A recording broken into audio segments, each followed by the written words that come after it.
It's taken us a while to get 11 issues out. Well, 13 if you count the Mythos specials. I actually think, despite my best efforts, we have only just now gone live. So if that is the case, I'm saying hello again. Yeah, it looks a lot more solid now. It says end stream as the next thing we can do. So hi, I'm Roy, and this is Roy Reads Anything, and I've got a great guest tonight. It's Dave Brzeski. So we're both involved with Occult Detective October, fantastic event that's happening at the moment that was created by MJ, and we're both among the hosts, by the hoary hosts of Hoggoth. Yeah, oh, good, people making comments. So Dave, do you want to introduce yourself a bit? Well, I'm kind of the ghost host in that I don't actually have a channel, but I'm there in spirit, or here in spirit. I'm the current publisher and long-term co-editor of what used to be Occult Detective Quarterly and is now Occult Detective Magazine. It started back at the end of 2016, start of 2017, and after an awful lot of years, we finally managed to get a total of 13 issues out, including 2 Mythos specials and one other odd special. Okay, so it's physical and online electronic issues too. I think the latest one's only physical so far. Is that right? At the moment, yes. We intended to simultaneously release the Kindle and the hard copy at the same time, but then we realised we wanted copies in hand for the Innsmouth Literary Festival we went to, and also for the upcoming World Fantasy Convention, and we couldn't guarantee it if we took the time to get the ebook out, so we haven't done it yet. Right. But we will do soon. But, just out of interest, which is the most popular format, paper or EPUB? Paper version by far. Yeah, we start.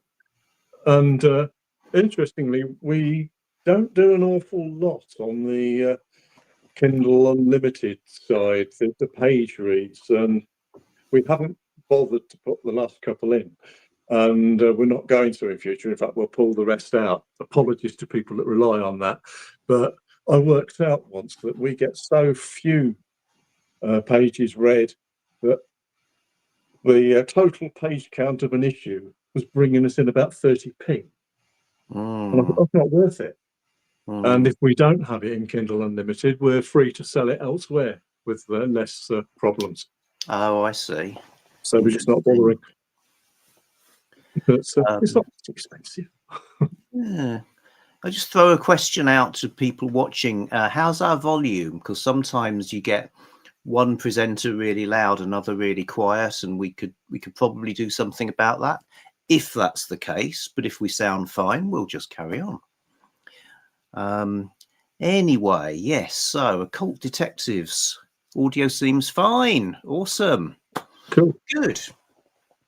So I was particularly keen to talk to Dave because I know from the behind the scenes host meetings we have for Occult Detective October that are currently held in the caves where the Hellfire Club used to meet, that Dave's full of recommendations, countless recommendations for fantastic sounding occult detective books and series. And he's always telling us about them, actually on Voxer, really. But, you know, more than anyone else could read or talk about. So I thought this would be a great chance to get Dave to present some of his recommendations to people, unmediated, as it were. So also, I know every year when we have Occult Detective October, there are people saying, I never knew this was a thing. It's a brand new genre to me. Where should I start? So maybe that's a good place to start, actually. Where's a good place to start if you're just sort of hearing about this sort of stuff for the first time? Well, it's so wide-ranging that most people have never heard of it before. have already read some without Yeah. realising it, or they've watched it on TV. Because it's True. if it involves somebody who habitually investigates supernatural things, you're reading or watching Occult Detectives, the Supernatural TV series, for instance, or of course you've got the Jim Butcher stuff. Lots of people are reading that. It's really big in urban fantasy. There's quite a lot of them. A favourite of mine that I've been pushing an awful lot is Australian writer Angela Slatter. She normally writes horror and has won multiple awards for such things, but this is her occult detective series set in Brisbane. And the occult detective character is called Verity Fassbinder, or Fassbinder. So, daughter of one human and one weird parent, she has very little power herself, but does claim unusual strength and the ability to walk between our world and the other as a couple of her talents. Such a rarity, she's charged with keeping the peace between both races and ensuring the weird remain hidden from us. But now sirens are dying. Illegal wine made from the tears of human children has been offered for sale to those weird who hold with the old ways. And someone has released an unknown and terrifyingly destructive force on the streets of Brisbane. Verity must investigate before ancient forces start carving our world apart. It's an excellent series. I've got two of them in book form. Unfortunately, the third one I've only got in ebook, but well worth checking out. And she's actually in the country, at least she will be soon, because she's one of the guests at the World Fantasy Con in Brighton. Oh right, yeah. That's this month, isn't it? Yeah, the end of the month, yeah, the Halloween weekend. Mm. And Like a fabulous event. as for where to start, other than that, I mean, if you want to start with the classics, there's always the obvious. Naki the Ghost Finder. Yeah, Carnacki the Ghost Finder, William Hope Hodgson, who's a great author, whatever he's writing, I think. But Yeah, very much so. yeah, those seem to me that's the series of stories where the elements really come together. You know, you can find earlier ones, but there you've got, I suppose it's that mixture of the supernatural, but with a bit of an adventure element that you might not necessarily get in a more traditional sort of haunted house type story. But Carnacki's a really interesting character. It's got all sorts of wacky devices and kind of strange lore that he knows about. So yeah, that would probably be my recommendation as well. Yeah, I mean, there's also the Algernon and Blackwood John Silence stories, but they have the disadvantage that Blackwood only ever wrote 6 of them, and they've not been pastiched anywhere near as often as Carnacki. I mean, there are Carnacki stories in a couple of issues of Occult Detective Magazine. Just trying to find the other Carnacki books I've got here. I'm sure I had a couple more. But yeah. And Willie Meikle has written quite a few. William Meikle, that is. And there's Brandon Barrows with the Castle Town Tragedy. That's why people keep turning it around to read the titles, because you can't read it and think it's backwards. And this is one I'm not that keen on, but it was worth picking up to try. William Jeffrey Rankin did a Carnacki collection. Yeah, I've got that as well. John Linwood Grant edited an anthology for Belanger Books. There's a couple of other good anthologies. There's lots of Carnacki about. So it's a bit like Sherlock Holmes or Solar Ponds. You could be reading Carnacki stories for a long, long time if you wanted to. Not quite as long, I mean, but no. I mean, Solar Ponds had 3 writers that just continued them, and since then there's been some pastiche collections. But it was originally Derleth, of course, and then we had what order were they in? There was Basil Copper and somebody else did them, loads of them. But now there are again, Belanger have done compilations of them. Solar Ponds has been mentioned as an occult detective occasionally, but that's a rarity. There are certain characters that have had occult detective adventures that are not, for the most part, occult detectives.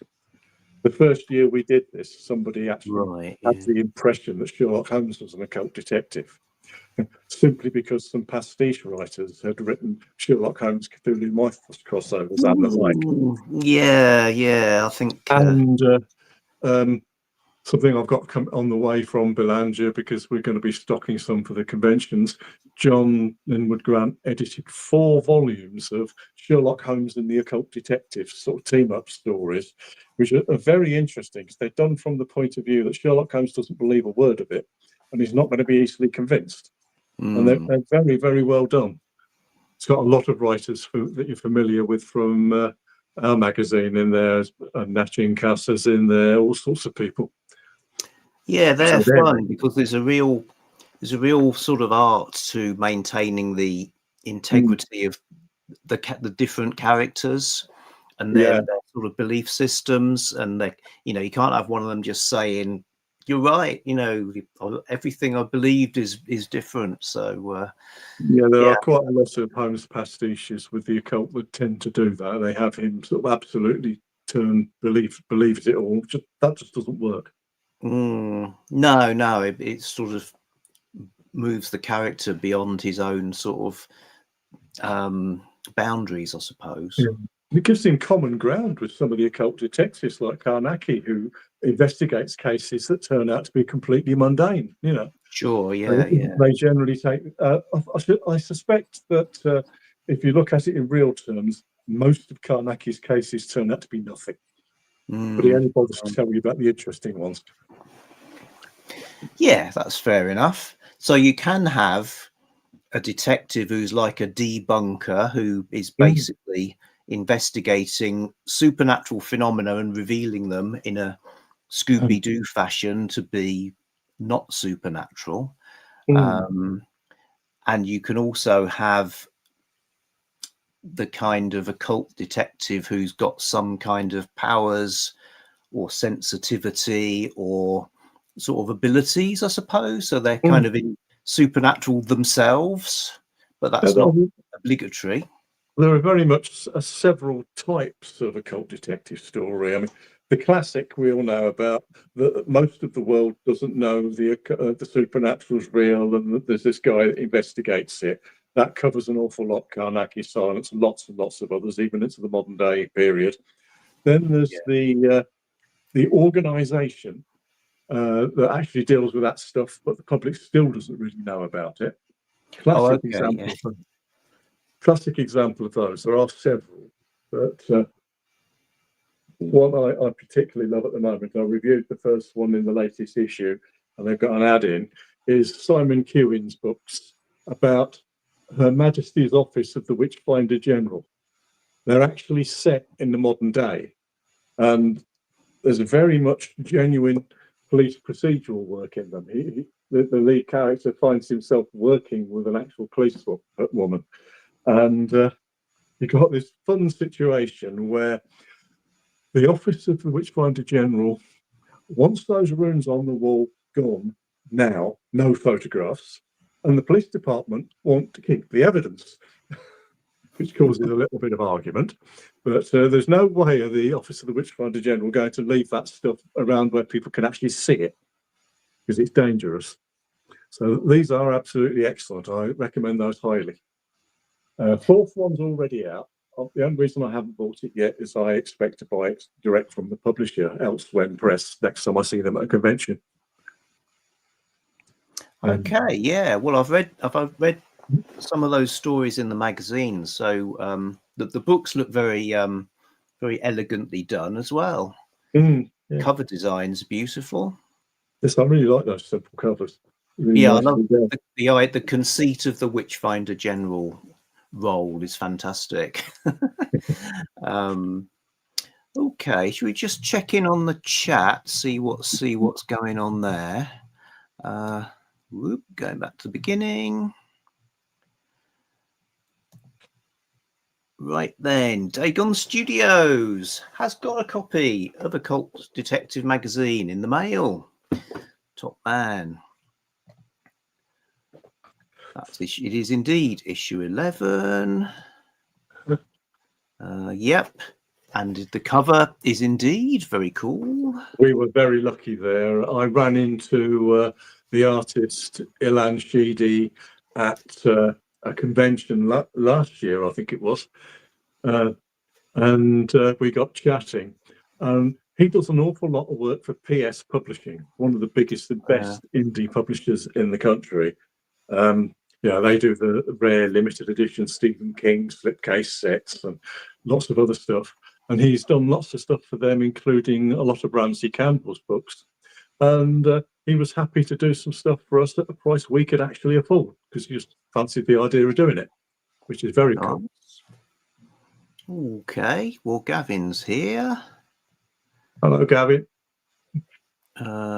Yep, good. Oh, and here's Jim from Canada. Sean D. Standfast. Oh, hello, Sean. Sorry, I'm sticking around a bit. Yeah, it's one of those things where if the camera was a little bit wider, you'd just see absolute chaos. But this particular corner does look cozy, yeah. and I'm stuck in an untidy kitchen because it's the only place with halfway decent lighting.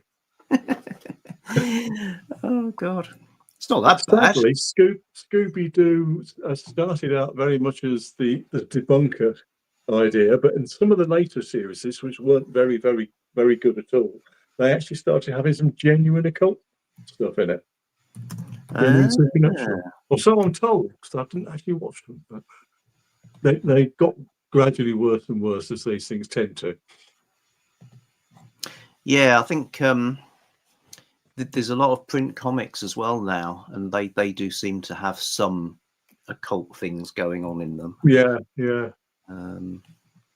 This was a very silly Scooby-Doo crossover series, which had sort of Scooby-Doo teamed up with Batman in one issue and somebody else in the next. Yeah. Those are the ones I'm thinking of. They do look good, but I haven't sprung for them too much. Okay, let's see. Comments.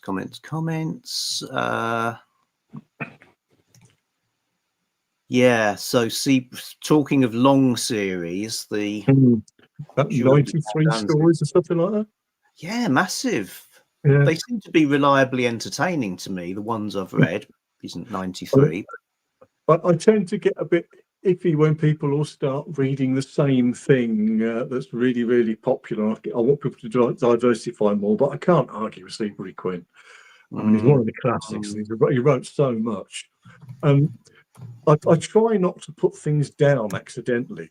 I quite like Jim Butcher. I like the TV series, but I think last year practically everybody was reading the Dresden series, and I was thinking, read something else, please. But the thing is with me, I've always been a bit of a supporter of the underdog. I'm not into sport, but I occasionally watch snooker. If I come into the middle of a snooker match, I immediately support the person who's not winning. I can't help it. So I always want to push the ones that aren't doing so well. So I tend to see, this is why on YouTube, if somebody does a YouTube channel and they really, really want me to not bother to watch, they'll do a Stephen King ranking. I like Stephen King, but I've seen enough of them. I don't care. I know all about them. Yeah, I know what you mean, and I'd be the same, except I probably watch even less sport than you do. I doubt it, unless you don't watch anything at all. Yeah, so Jim Butcher writes a series where the character's called Harry Dresden, and it's kind of like got hard-boiled PI sort of tropes. Yeah, he's a wizard. It's sort of urban fantasy. Yeah. TV series is a lot of fun. I found that I'd sort of be explaining what this whole occult detective idea was, and people would all go, "Oh yeah, Harry Dresden, that's what you mean." Yeah. And so I think they're fine, but they're not. I'm not seeking them out so much, No. my other half, Julie, read several of them, and she quite liked them to start with. But the problem she had with Dresden is he's a bit of an Energizer bunny in that he can go out and get beaten up really badly, drastically injured, and really, really bad shape, then go home and immediately have very active sex with his girlfriend. Yes. He never seems to need any time to rest. Yeah. I did feel they were a little bit in that sort of vein. Kind of what's the Private Eye some of us have been reading over Garb August? Well, he's a journalist, really. The British series. Oh, not the Hank Jansen's. Hank Jansen, yes. Yeah, Hank I used to have Jansen loads of those, and I got rid of them before they were worth anything, and now I'm really regretting it. You can't buy them cheap anymore. Not an occult detective. So moving on. Yeah, I think the Lovecraft stories are interesting because, yes, there is sort of some regular, was a regular character, isn't there, who does kind of investigate things. Yeah, I'm trying to remember the name of the policeman in the Lovecraft stories that investigates, as well as it's an inspector, somebody or other. It turns up occasionally, not very often, but. Professor Challenger, you're getting into the area of mad science a bit. There are quite a few of those. Although I suppose the one everybody dislikes, because it's heavily, heavily influenced by Doyle's acceptance of spiritualism, People of the Mist, I suppose it's an occult detective novel of sorts. Although I have to admit, can't remember if I've read it or not. If it was a bloody long time ago. I thought that was H. Rider Haggard. No, unless it's a different People of the Mist. Nah, well, I probably got the title wrong. Without your greater wisdom. No, I've probably got the title wrong, but there's one of the Challenger novels definitely had something like Mist in the title, and that was the one nobody likes. Right. I do tend to get things mixed up because I is old. Next month being November, I'm going to be reading The Lost World then, so I'll be starting down the Professor Challenger trail. That's a great one. And that other one I recommended to both you and Andrea. There was a book by a writer called Mark Ellis, an American writer who currently lives in Dublin, if I remember rightly, called Cenozoic. No, Cryptozoic. Yeah. I know, that's quite good fun. Talking of comic-related stuff, here's a prose book that's definitely comic-related by a very good occult detective, about a very good occult detective character. What's the character name? Carl MacDonald. This is the complete Carl MacDonald stories by Steve Niles, who was the author of 30 Days of Night, apparently. Although I think they're talking about the comic version. Right. He's another hard-boiled detective who does occult investigations. Yes, it's got the sort of crime novel typeface on the front. I think that sort of thin sans serif typeface, particularly in yellow, is very, very crimey. Here's Greg. Yeah, we've all got one of those corners. Are we going to get pushed back on the Dresdens now? Oh, no. Jim didn't really get along with them. Yeah, well, people do say you get to book like 6 or something and they get loads better. Talking of the interesting homes and the occult, this is actually quite a good one. One of the Holmes v Draculas. Yeah. Lauren D. Estelman. Yeah, that's actually very good. I actually did a review once, which is probably still online at the British Fantasy Society somewhere, where I reviewed 4 Sherlock Holmes Dracula crossovers. And only one of them was by The Grass, that's right, yeah. Only one of them was by what's his name? I was going out of my head now, as things tend to. Fred Saberhagen came to because he's written. Well, it was originally 4, but I think it's more now. I lost track of how many ones Sabahaga did. Yeah, I did like those, although it's a Dracula that's kind of he's an apologist for Dracula, who seems to be, you know, much more of a decent guy rather than just sort of ultimate menace.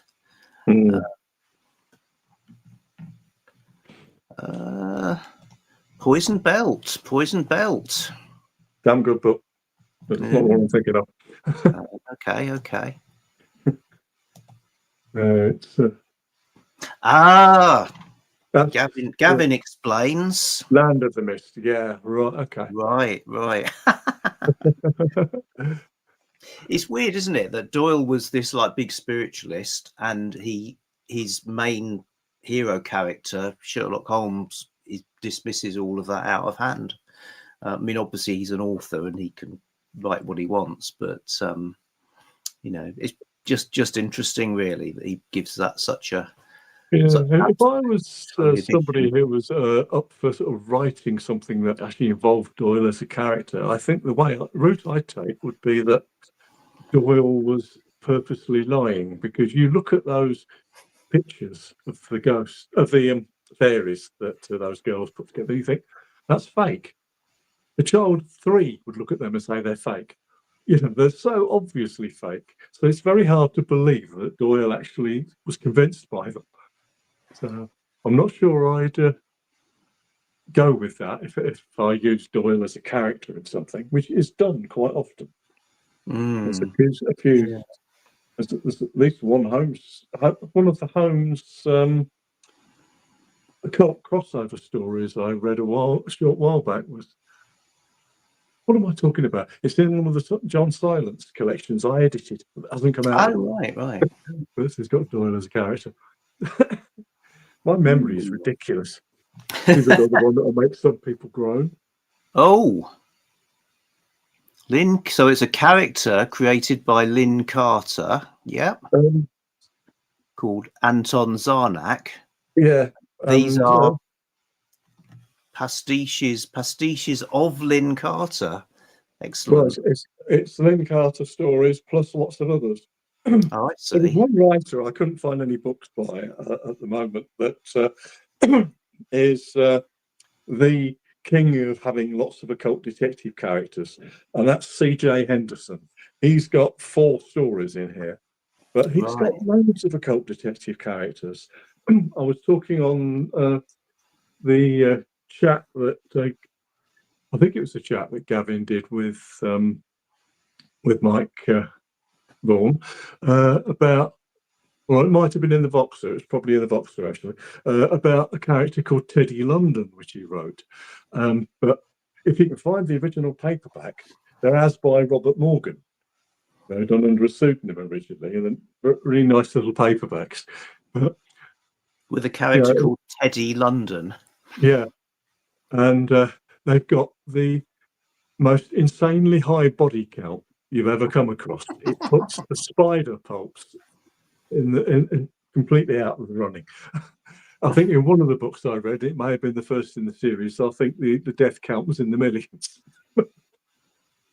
But he also had several other characters, and I'm never going to remember all the names. I'd have to look them up, but I'd have to do it on my tablet, and that's up there in front of me.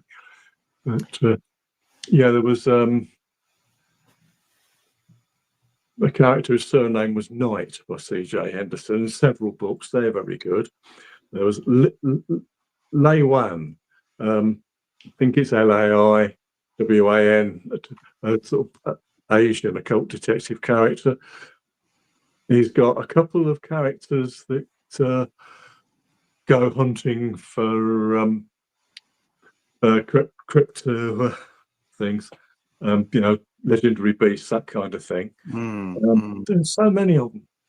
There's one book called The Occult Detectives of C.J. Henderson. There's another book called The Supernatural Investigators, and you get all the different characters in those. But there are lots of books that are individual to those characters as well. The only problem I ever found with C.J.'s stuff was that he's published by American new pulp small presses that didn't seem to understand the concept of proofreading. Oh, Far too many typos in some of the books. yeah, It's a that's real always a shame. bit dispiriting, isn't it? Yeah, I mean, we have typos, but because we don't catch absolutely everything, but we fix them immediately for one thing. These other publishers, once it's out, it's out. I thought they're not doing anything to it.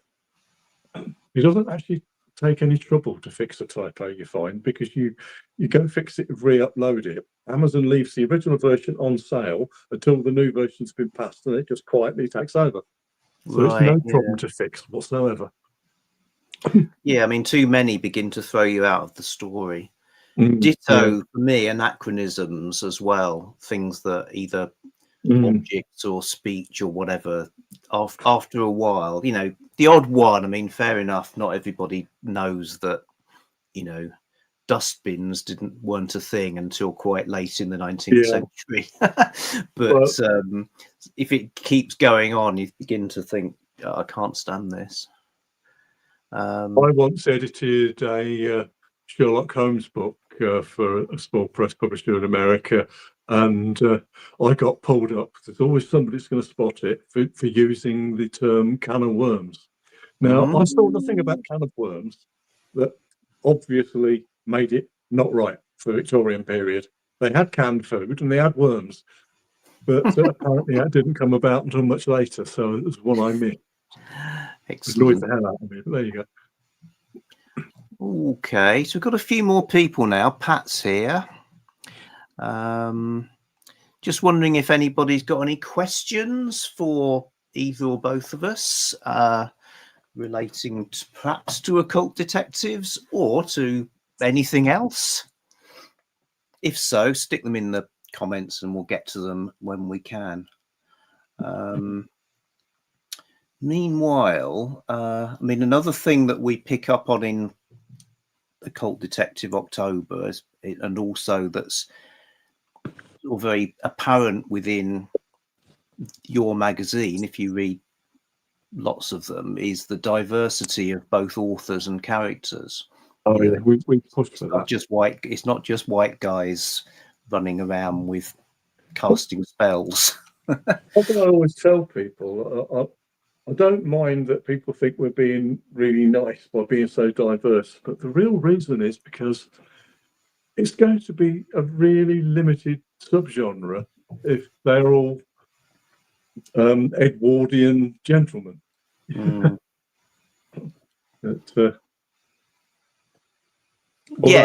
That's what we expected when we first started. We expected to get loads of Karnaki clones, and we were actually completely wrong, because what we got was loads of 50s hard-boiled detectives in America. Right, yeah. But now you've got stories set in Japan and historical periods. Brandon Barrows has done quite a few of his Japanese set stories, although he managed to confuse me today because I've got an index I keep of everything we've done, that's what's in every issue, what artists are in, what writers, even what reviews are in. And I was about to sort of put the latest Brandon Barrows story in under the regular character name, and it turns out it was a different character. It's just a tied-in series. Right. Well, that sounds like the sort of cross editors have to bear, I suppose. Yeah, because lots of people have multiple series that might sort of cross over. Characters wander between them. We've got the first story of Dave Jeffries, Clutterbuck and Postlethwaite characters in the latest issue. But the place they're set in, this little place called Dorsal Fin, is also where he set his stories of another character, which were a bit more YA. Oh, right. And obviously, I can't remember the name of the other character. There you go. That's why you have the index. Yeah, I wish I had it printed out in front of me. I would have all that information handy then, because I reviewed the first appearance of this other character. It's kind of a little bit Nancy Drew-esque in that it's a teenage character and her friends that investigate the occult in this little coastal place called Dorsal Fin, and they're great fun. Sounds like a riot. Mm. And you got some non-fiction too. There's book reviews and that sort of thing. Was that guy that found the long lost occult detective nobody remembered? Yeah. Well, that's a great article. So yes, that's actually by me. So we jest, but well, it is good. But yeah. So I came across an occult detective from the early 1890s called Amos Jelke, and did a piece about that.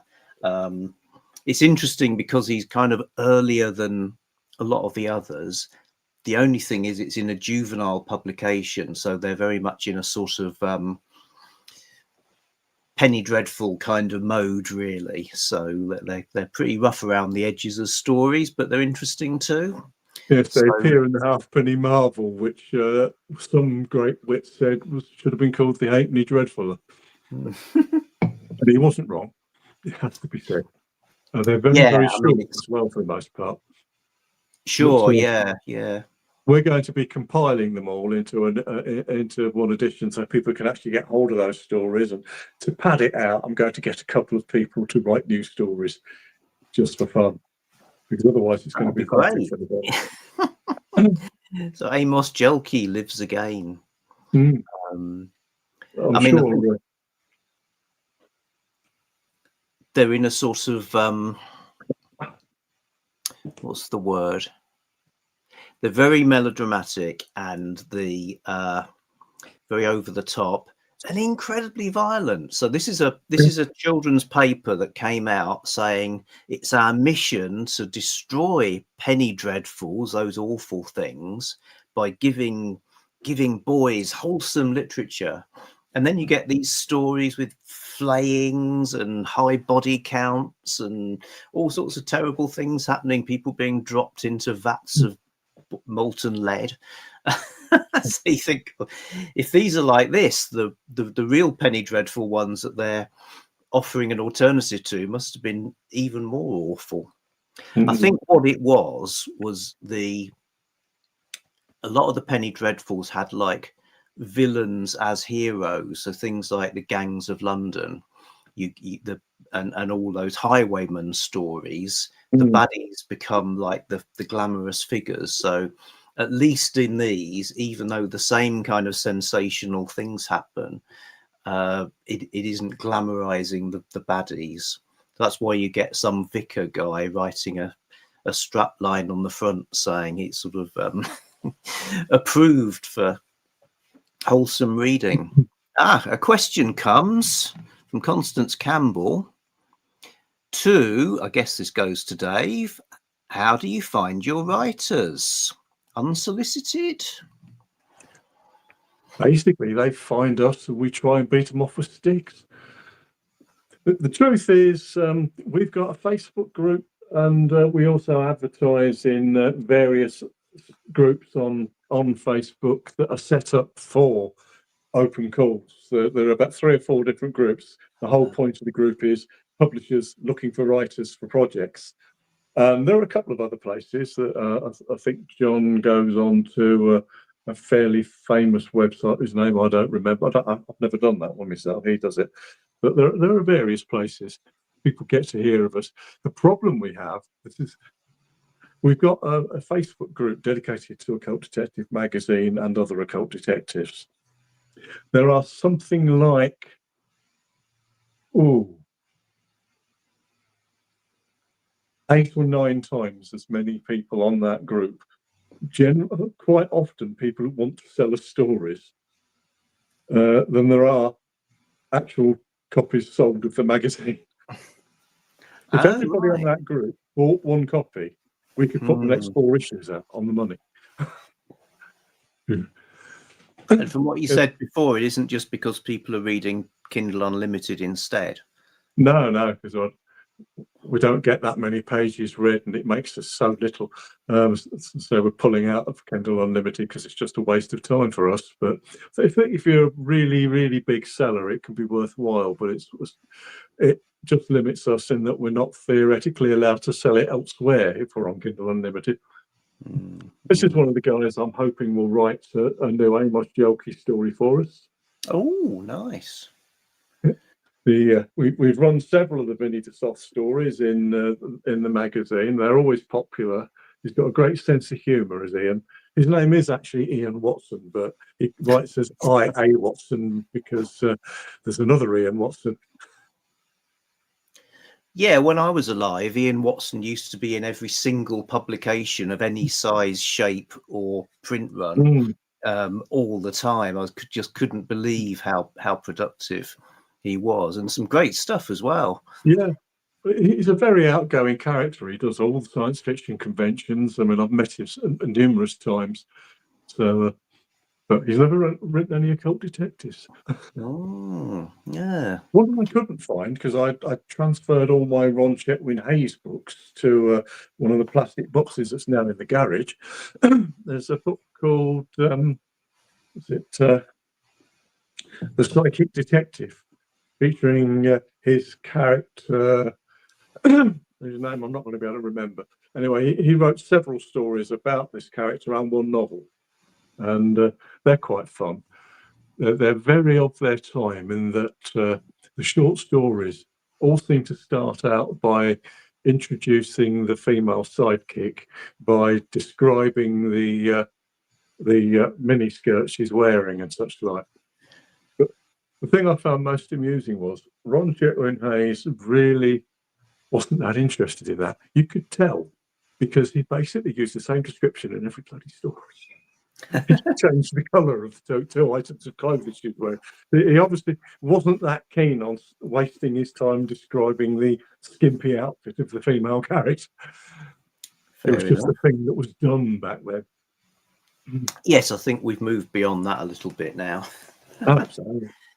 I mean, describe what they're wearing if it's relevant. Yeah. Well, sure, yeah. Hank Jansen, on the other hand, reliably get those kind of descriptions. But I used to love those. They're great fun. I really hate it though when a book starts where you've got a character that's there walking along somewhere, they're doing this and they're doing that, and you're about 15 pages in, and the author finally realizes it's a blonde woman, which matches nothing like the picture in your head that you had to make because you've read so much of it already. Well, I really dislike that. If you're going to do that, you ought to give us a vague idea what they look like. Another question from Constance Campbell. Can you tell within a page or two if the story is possibly for you, or do you read all of each story? Well, that's an easy answer. There are some stories we know within a paragraph, and there are other a lot more stories that we read all of. We have to. We get stories that there was a classic case. A story came in, and there was no detective character of any sort in it. There wasn't really any investigation in it. Oh, and there wasn't any supernatural either. Right, yeah. So it's just we do get completely irrelevant. Somebody sent us a non-fiction piece which started off with a couple of Britney Spears album reviews. You sure this wasn't some kind of clever postmodern metafiction? No, if you read to the end. I passed that one on to my friend Mike Chin, who's appeared in the magazine. Oh yeah, that's batshit crazy. We do get some really strange people.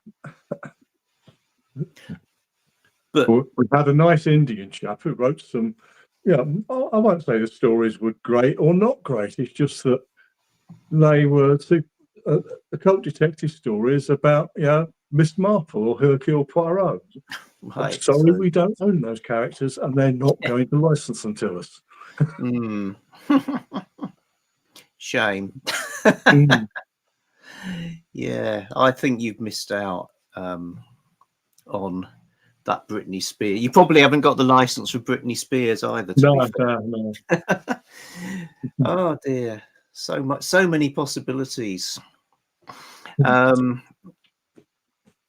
But also, you will have to delve into stories where they're much more possibles, I suppose, for you, and you read the whole thing. And I mean, I think as I was saying sometimes earlier, there are all these types of occult detectives, and one of the types, there's some types that we accept, but we can't use many of them. One, it's a name that John Linwood Grant used for occult detectives in general, but I use for a specific type, and that's the doomed meddler.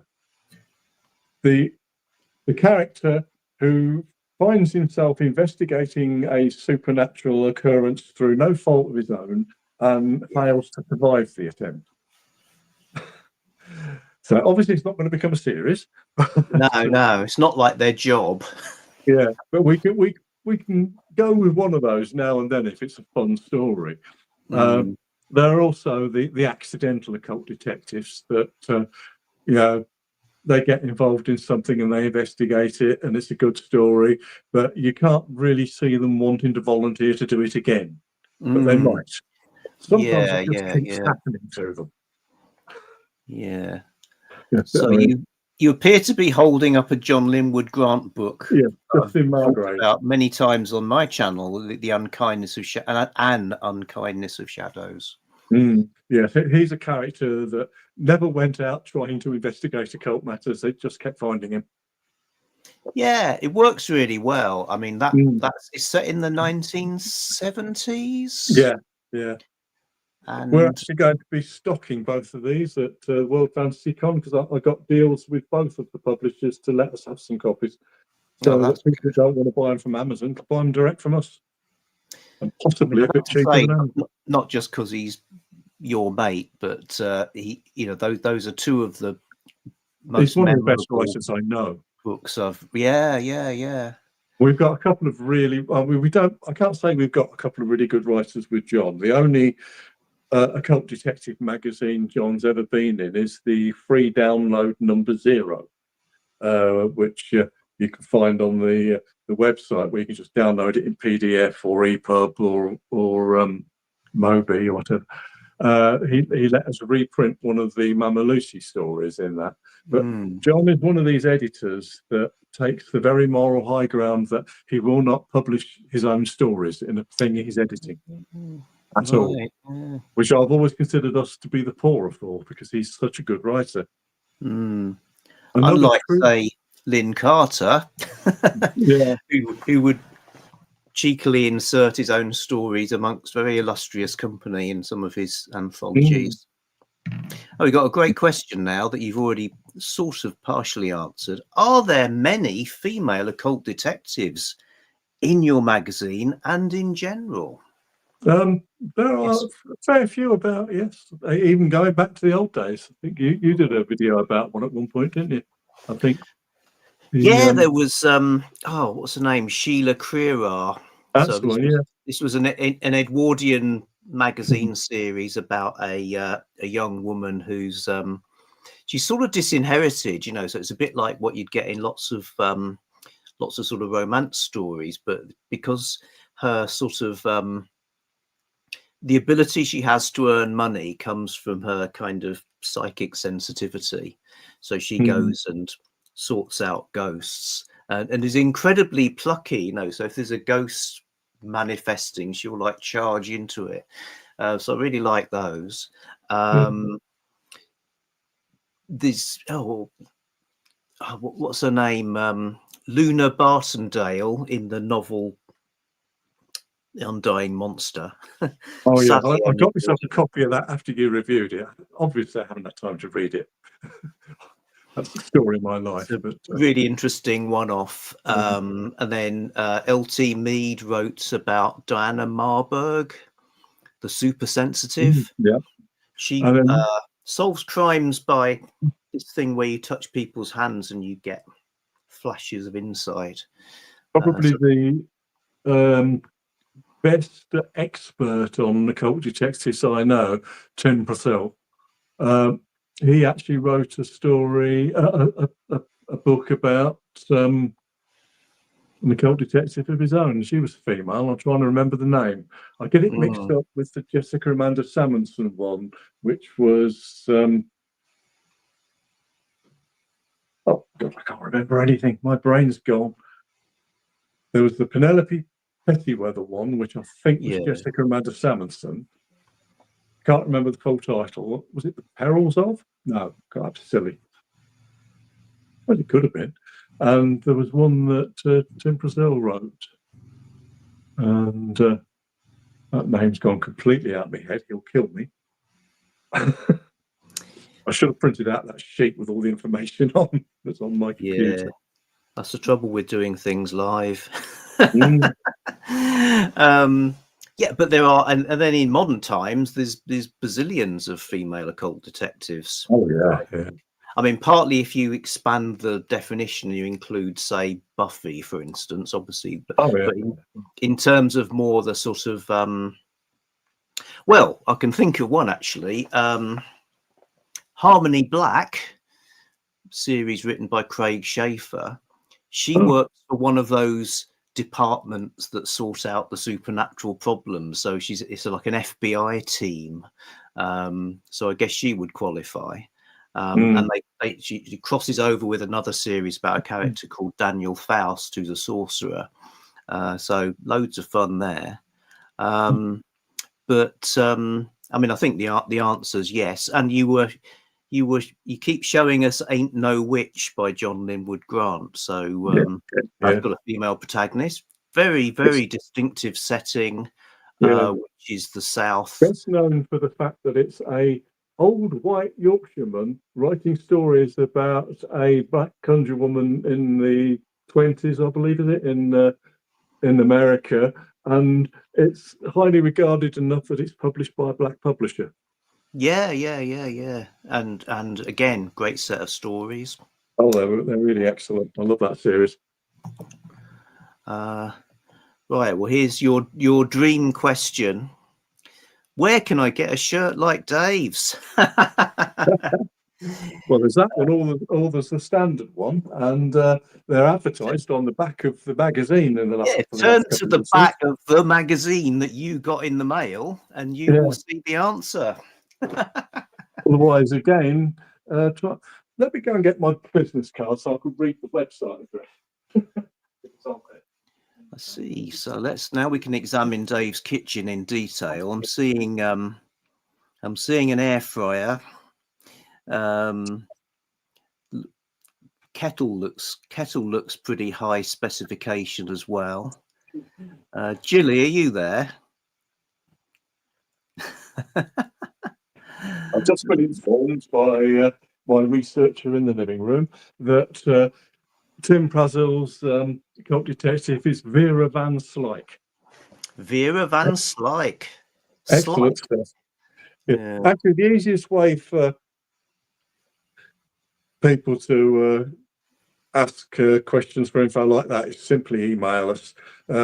Occult Detective Magazine, all one word, at gmail.com. And I'll send you the info. That's much simpler than doing anything else. Fair enough. Yeah. So how long have you had the air fryer? Quite a while. Nobody can read that, you madman.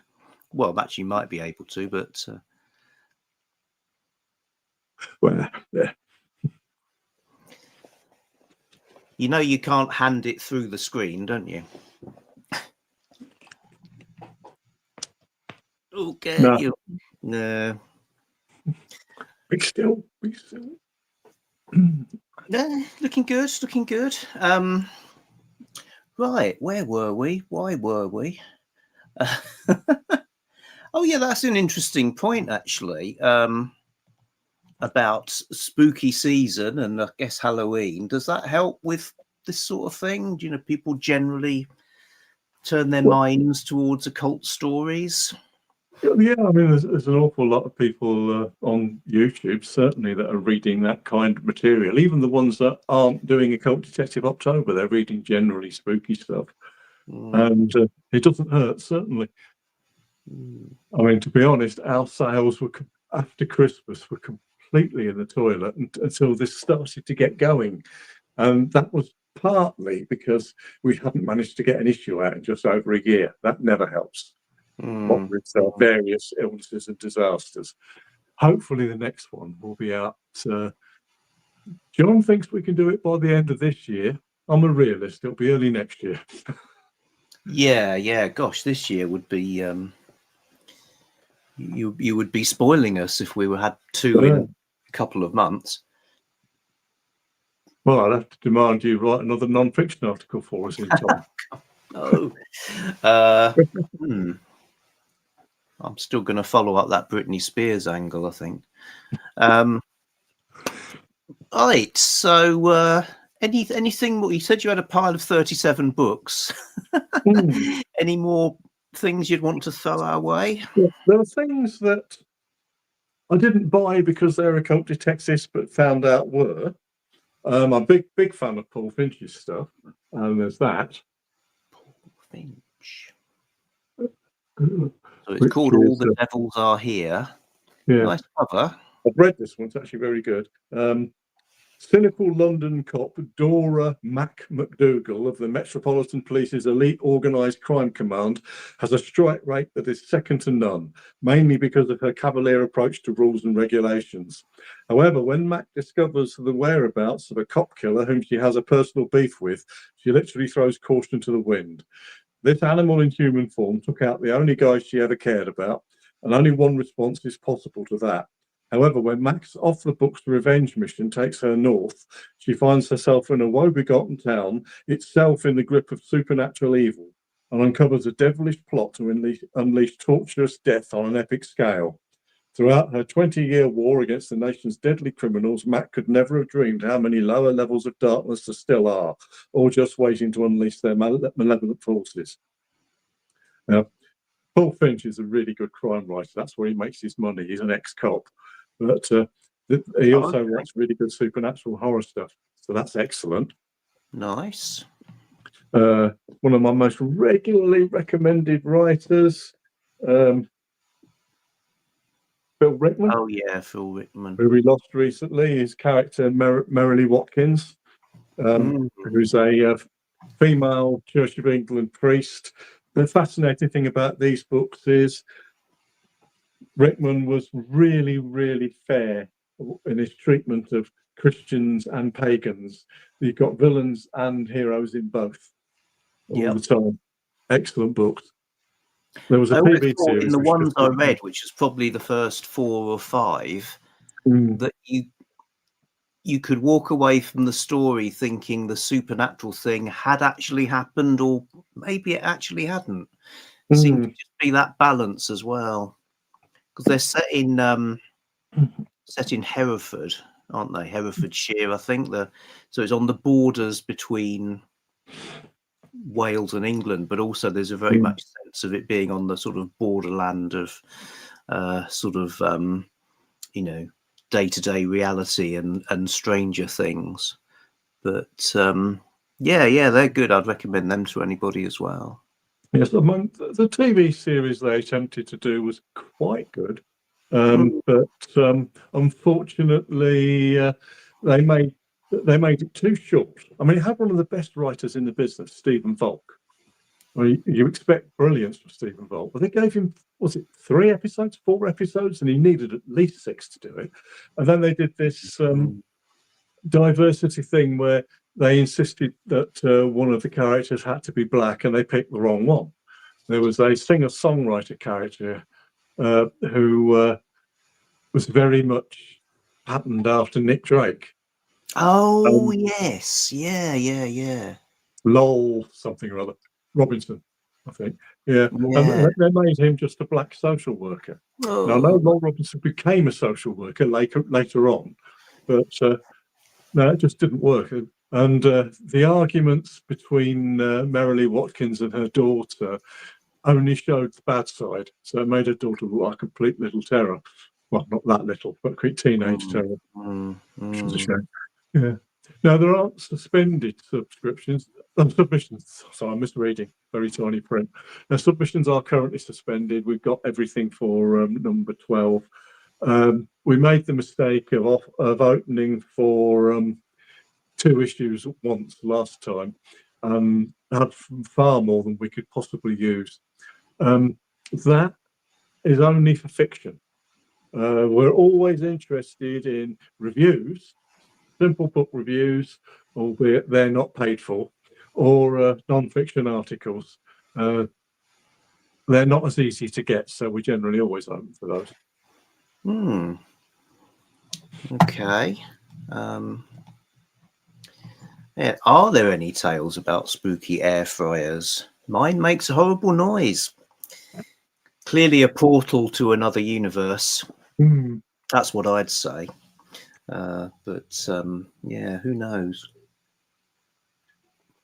There's probably a being whose name is spelt the same, but with apostrophes in various places. Aha, yes, yeah. Talking of beings with apostrophes in various places, I picked up some stuff at the Innsmouth Festival, which is a 1-day event, basically celebrating weird fiction and things Lovecraftian. But I had no idea I was buying potentially occult detective stories at the time. There's this one by a well-known Lovecraftian writer, Caitlin R. Kiernan. Caitlin R. Kiernan, yeah, I've read that. That's fantastic. But it says here, a government special agent, known only as the Signal Man, gets off a train on a stunningly hot morning in Winslow, Arizona. Later that day, he meets a woman in a diner to exchange information about an event that happened a week earlier, for which neither has an explanation, but that haunts the Signal Man. In a ranch house near the shore of the Salton Sea, a cult leader gathers up the weak and susceptible, the children of the next level, and offers them something to believe in and a chance for transcendence. The future is coming and they will help to usher it in. A day after the events of the ranch house that disturbed the signalman so deeply that he and his government sought out help from other sources, the Johns Hopkins University Applied Physics Laboratory abruptly loses contact with NASA's interplanetary probe, New Horizons. Something out beyond the orbit of Pluto has made contact, and a woman floating outside of time looks to the future and the past for answers to what can save humanity. Yeah, weird fiction. Potentially occult detective. Looking for sort of quite a gritty, grungy kind of read, but with that big Lovecraftian threat. That's a really good series to pick up. Yeah. Another series I'd almost forgotten to mention. It's Willie Meikle's Derek Adams series. Derek Adams is a Glaswegian private eye who tries to model himself after Marlowe. But he gets involved in an awful lot of occult things. There's a several book series, and this is a later novella. Oh, they look fun. Yeah, they are very good.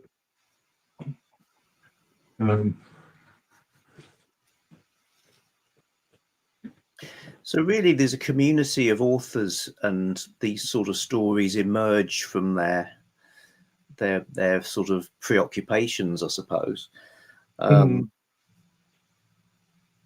It's interesting that you can sort of pull the threads and find people to do things you want, like your themed collections, the mythos ones. Yeah, and the next planned one's going to be a folk horror one. But right. Mainly to make us a bit of money, because to bring the costs down, they're mainly reprint, because there's tons of stories out there that most people haven't read, and we always have at least one new story. Because they cost us less to make. I mean, I costed up number 11. Well, Jimmy costed it up today, and what with all the other expenses and what we shelled out for stock copies, we're looking north of £1,000. It's going to take. Well, we've not done too bad. We might well break even on that one. We've not quite broken even on 9 and 10 yet, but we'll get there. Yes, I've found other things I found at Innsmouth that turned out to be vaguely occult detective-ish. Across from a writer called Ali Wilkes, who also writes as A.V. Wilkes.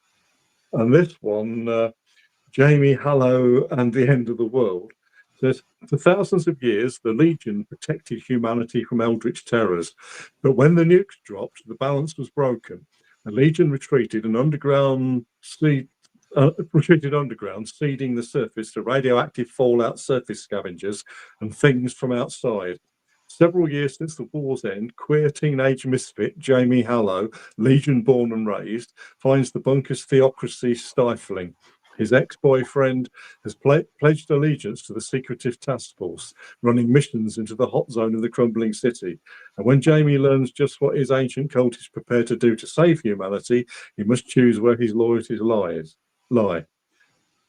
So H.P. Lovecraft meets Mean Girls by way of the chilling adventures of Sabrina. At last.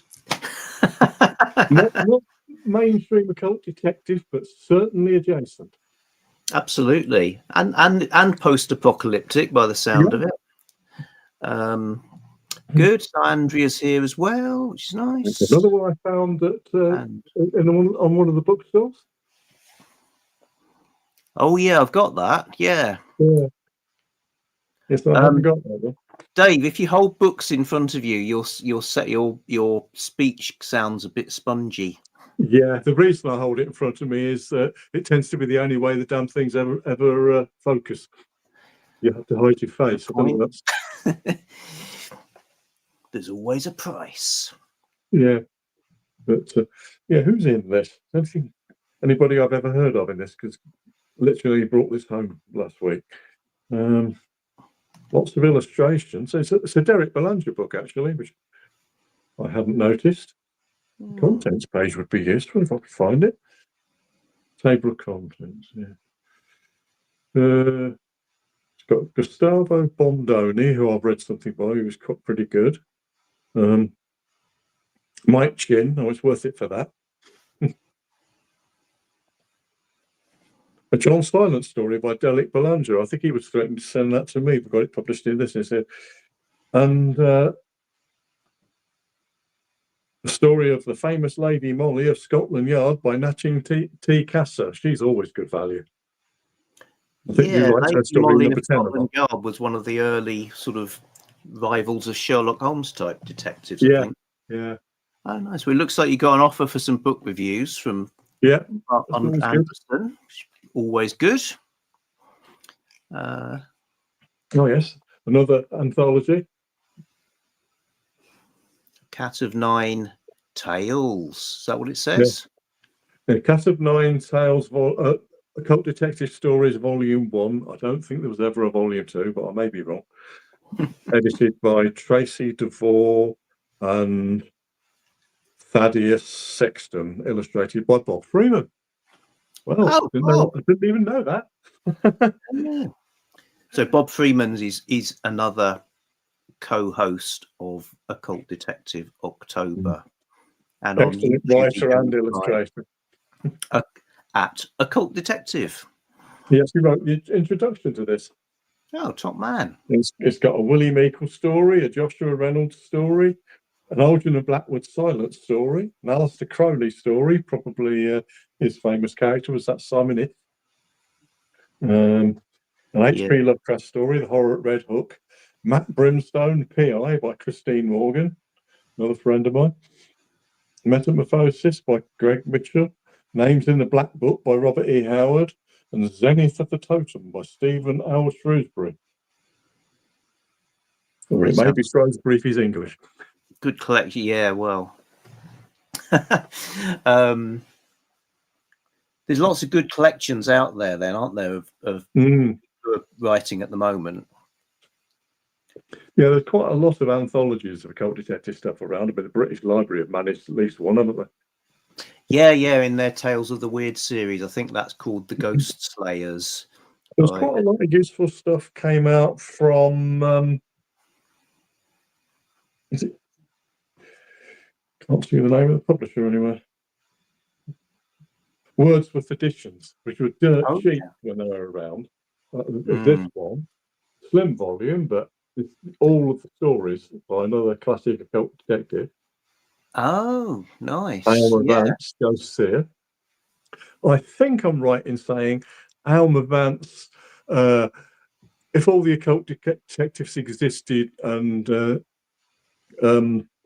swapped information, he's the one that's considered the liability, because of all of them, he was the one that really liked to blow the house up, and he wasn't particularly bothered if the people that lived there were still in it at the time. It's either him or it's one of the others that's. Yeah, I don't think I've ever read any of them. If that's a cheap Wordsworth edition, I'll have to get it. Yeah, they're very, very cheap. And then there's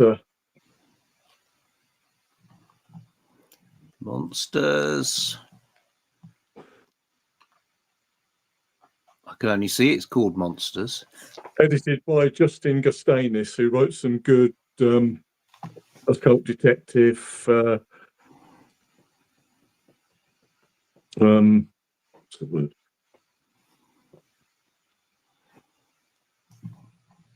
Who we got in here? Anybody ever? Simon R. Green's in this one. Lilith St. Croix. Carrie Vaughan. She wrote an interesting story. I don't think it quite counts as a cult detective, but her lead character is a radio host who happens to be a werewolf. Oh, sounds Tanya good. Hoff, that's that's an occult detective, because that's the one where they made a TV series from it. It's a cop, female cop that works with a vampire. Yeah, I remember. I think I And saw in the some. book, she eventually gets turned, becomes a vampire herself towards the end. But that wasn't Forever Night. No, it wasn't Forever Night. I can't remember what it was called. It might have been that. No, I don't think it was. There's another series that involved a vampire cop. I think that was Forever Night. Although there was also Nick Knight, wasn't there? But that was, I lose track. There's so many of them. Yeah, not many people I've heard of, but it's got a Piers Knight story by C.J. Henderson. That was the name I couldn't remember. Piers Knight. Right. And this is an odd one, because this looks like it could well be a cult detective-esque, but it's not a Charlie Parker book. Okay. I was just looking at this, and in 1693, the settlers on the small Maine island of Sanctuary were betrayed to their enemies and slaughtered. Since then, the island has known 300 years of peace, until now. For men are descending on Sanctuary, their purpose to hunt down and kill the wife of their leader and retrieve the money that she stole from him. All that stands in their way are a young rookie officer, Sharon Macy, and the island's strange, troubled policeman, the giant known as Melancholy Joe Dupre. But Joe Dupre is no ordinary policeman. He is the guardian of the island's secrets, the repository of its memories. He knows that Sanctuary has been steeped in blood once. It will tolerate the shedding of innocent blood no longer. Now a band of killers is set to desecrate a sanctuary and unleash the fury of its ghosts upon themselves and all who stand by them. It's another obvious adjacent, I think. It's interesting nonetheless. Yeah, sounds like fun. And of course, I think everybody knows about that one by now. William Hawksburg, Fallen Angel. Has that been around for a while? Yeah. He wrote a sequel fairly recently on his deathbed, because he wanted to get it finished. He only just managed it. The sequel's not as good, but there's also a film version. Oh, So I'm blanking on the title of. But Bob could certainly tell us something. Yeah, it's got Mickey Rourke in it. But it's got a very interesting surprise ending. Yeah. That's a nice addition. Yeah, fairly battered second-hand edition, but falling apart, but nice enough.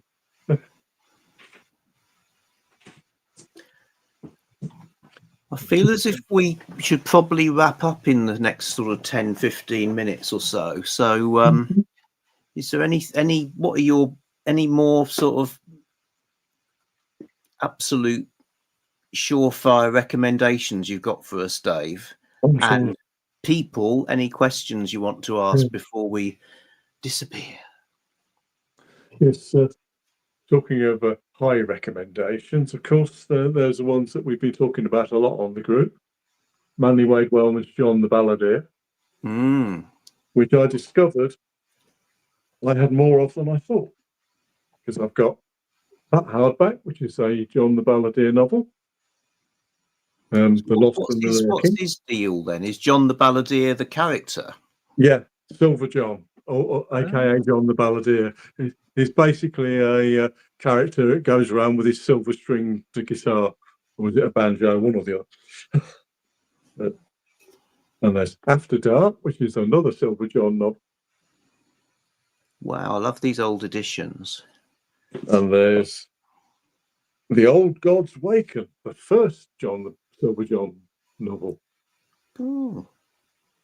And finally, The School of Darkness, a John Thunstone novel, is other main occult detective. Slightly more traditional.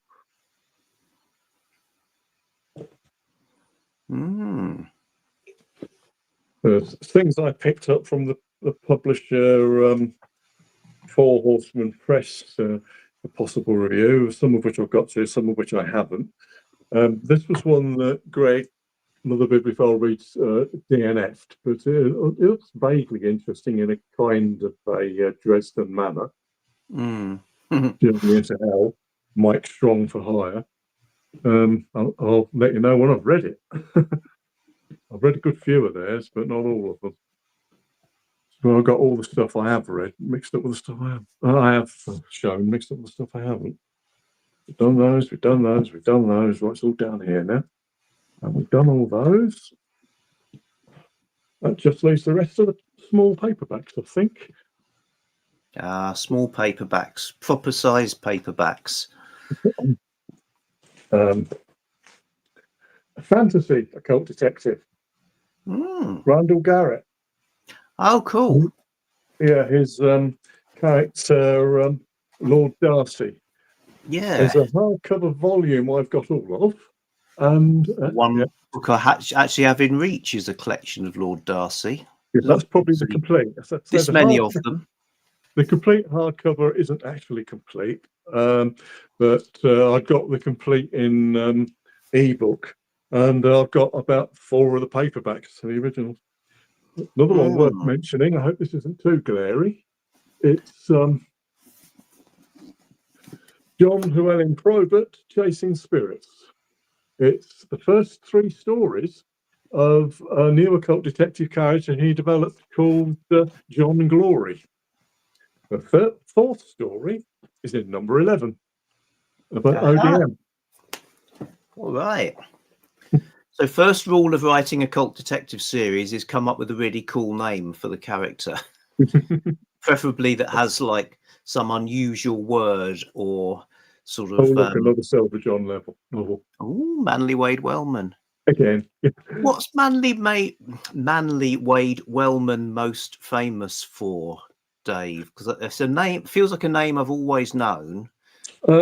Of a sort of classic. Particular work he's most famous for. I mean, there is the Silver John and John Thunstone stuff. There's a novel he's quite well known for. He wrote Sherlock Holmes' War of the Worlds. Oh, which Gavin showed recently because I sent him a copy that I had spare. And there's Edward D. Hock's character, which is Simon Ark's story. Well, I think that's covering just about everything I've brought down, apart from all the issues of Occult Detective Magazine. Yes, well, that's a pretty amazing haul. I was almost tempted to bring me Weird Tales down. It's a diverse subgenre. Yeah, I nearly brought me Weird Tales down just to show Andrea, but that's a bit off topic. Yeah. You could have a whole whole Weird Tales show. Mhm. So Andrea, by the way, is another one of our Occult Detective October co-hosts. And Gavin says, great book, that, Wellman. Thanks, Dave. Holmes and Professor Challenger versus the Martians. Yeah, Challenger was in it too. That's top entertainment, that is. They go to Woking. Right. Okay. Well, this is getting past my bedtime here, so I think I'll ask for any final questions, points, or thoughts. Since you brass. Oh yeah, that's good. Yeah, it was our first Occult Detective Mag special. Rosemary Pardo, who is best known for being an M.R. James scholar and writing non-fiction, wrote a short batch of short stories on a whim in the 80s, and that's all of them. Which people kept asking her where they could get them, because the original publication was so far out of print and fetching ridiculous money. But I suggested to her that we could actually reprint them all, and she was quite happy to do that, which was quite good because sales on that pretty much kept us alive. Oh, right, yeah. At one point. Well, everybody loves Rosemary, and they are really good stories. And she came up with a way of doing Jamesian supernatural stories with a series character who is a woman who has a job that involves going to churches to do archive stuff. Interesting, the Jessica Amanda Samuelson character I mentioned, Penelope Pettyweather. Oh no, it's Penelope Pettyweather corresponds with Jane Bradshaw. So nice. Jane Bradshaw's mentioned in that book. It was last printed, the whole collection, by Alchemy Press, but I think it's gone out of print now. So you can still find it on Amazon, maybe, but once they're gone, they're gone. Interesting. Okay, people are saying good night, which is nice in a Waltons-ish way. Question: yeah, does the magazine get into physical bookstores? Not really, no. Including legendary San Francisco ones. As I say, part of the whole deal, if you're on KU, is you can't sell it anywhere. Well, we sell our own copies at conventions, but I hope to change that. But even then, we'd have to have them printed in America, otherwise it costs us a fortune. I don't have many ambitions in life, but visiting City Lights bookstore is one of them. I want to go to the Brattle. Yeah.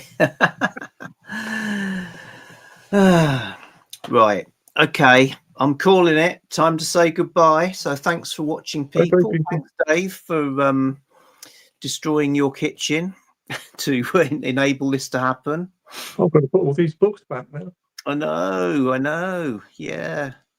Oh well, but rather you than me.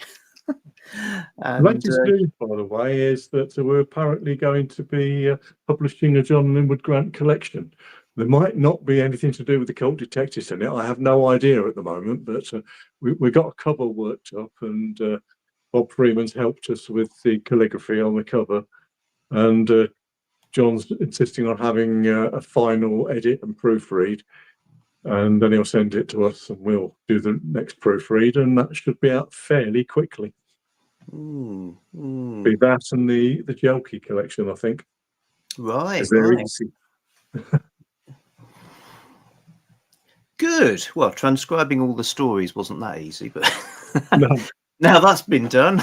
It's nice and easy when you can find somebody else to do that job. Yeah. I couldn't let that go. Right. I thought I was going to have to do it. Good. We will see you around. Okay. Bye, everybody.